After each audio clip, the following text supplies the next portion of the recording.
shadow lurks over the German forest.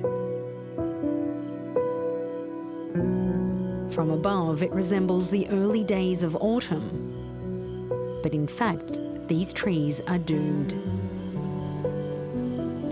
This week, Down to Earth is in central Germany, where its fabled trees are falling ill and dying, one after another, in a long chain of destruction.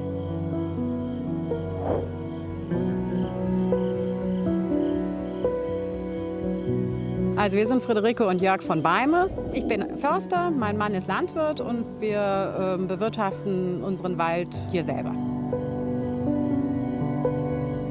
Das ist die größte Forstkatastrophe seit über 200 Jahren, die wir hier erleben. In den letzten 1,5 Jahren eine Wahnsinnszusammenfassung von Ereignissen gehabt, angefangen mit dem Sturm im Januar, erhebliche Trockenheit die letzten beiden Jahre. Zu der Trockenheit kam der Borkenkäferbefall.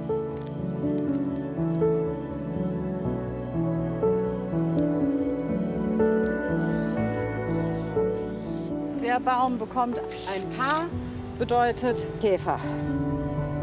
Ein Käfer reicht aus, um diesen, sobald er sich eingebohrt hat und sich Eier gelegt hat, schafft der Baum es nicht zu überleben.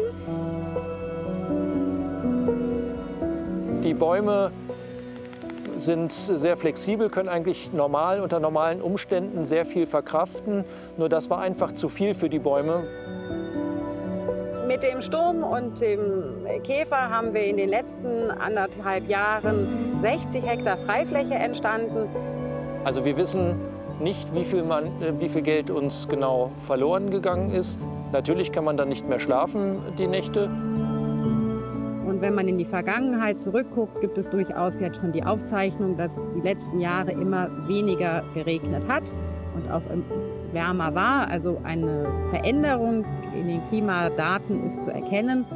Und wenn man den Vorhersagen glauben darf, wird das mehr. Und das heißt, wir sind hier direkt vom Klimawandel betroffen damit.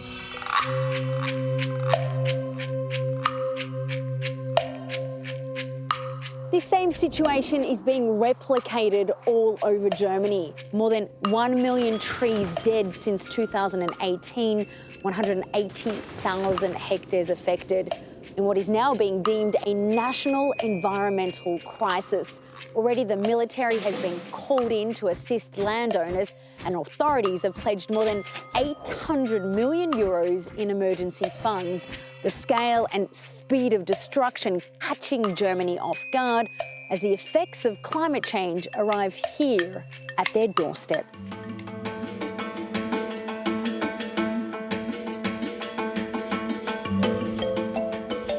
We really need to break this cycle. If we continue planting trees, we continue to produce very, very unstable plantations.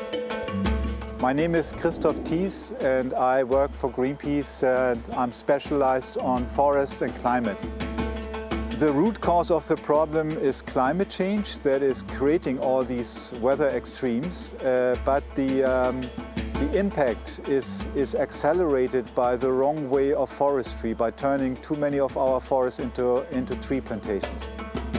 Instead, the forest needs rest and we have to give it time to come back more healthy in a natural way.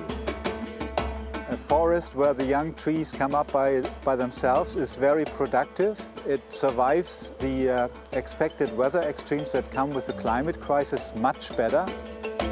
So nobody exactly knows what will happen to the 800 million euros which have been mentioned. I think it's a massive waste of taxpayers' money to repeat old mistakes again. I'm not really frustrated. I'm generally an optimist, but I am afraid that still some more damage, some more storms and insect outbreaks and droughts need to happen before more people and more forest owners are waking up.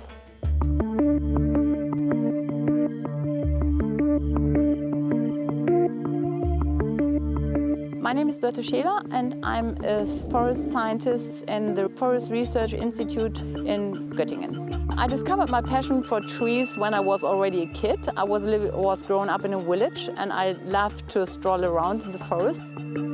Now we are in Saxony-Anhalt. In this area we do a lot of research. We are monitoring the growth of the trees, the diameter growth, and we collect soil water in order to see the chemical conditions of the soil water. And additionally we measure the soil moisture. To be honest, I'm a bit worried about the forest for the future because what we see now, it's called like forest decline 2.0. We're talking about billions of trees which have to be replanted.